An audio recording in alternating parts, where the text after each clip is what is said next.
aprobamos hoy el convenio de colaboración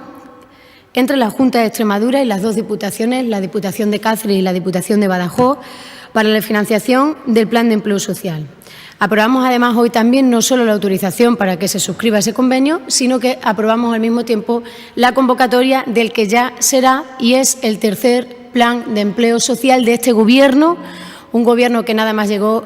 a la Junta de Extremadura dio a la puerta de las Diputaciones de Cáceres y Badajoz para ponernos el conjunto de las tres administraciones a remar juntos y a trabajar por el que entonces era, hace 3 años, un problema prioritario para este Gobierno. Y era la cantidad de familias, la cantidad de personas, de hombres y mujeres que eran parados de larga duración y no tenían ninguna respuesta en lo público y ninguna respuesta en el Gobierno de entonces, presidido por el popular José Antonio Monago. Ha sido, por tanto, un éxito, a pesar de que haya hoy voces en la región que siguen cuestionando el Plan de Empleo Social, y nosotros queremos poner en valor el compromiso de las Diputaciones de Cáceres y Badajoz por cooperar y por gobernar con este Gobierno cuando se trata de problemas prioritarios para el conjunto de Extremadura, como eran la de muchas familias que no tenían ninguna oportunidad. En estos 2 años se han creado un total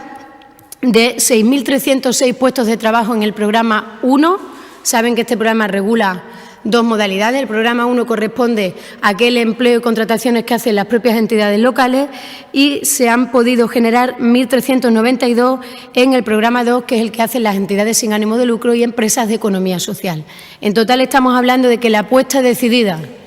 por el empleo social y el rescate de los ciudadanos en esta comunidad autónoma ha permitido en esas 2 ediciones dar una oportunidad de empleo a 7.698 personas, 7.698 personas cuyo compromiso renovamos hoy con esta convocatoria del tercer Plan de Empleo Social, que de nuevo prevé la creación de en torno a 4.000 puestos de trabajo, sumando las 2 categorías, las 2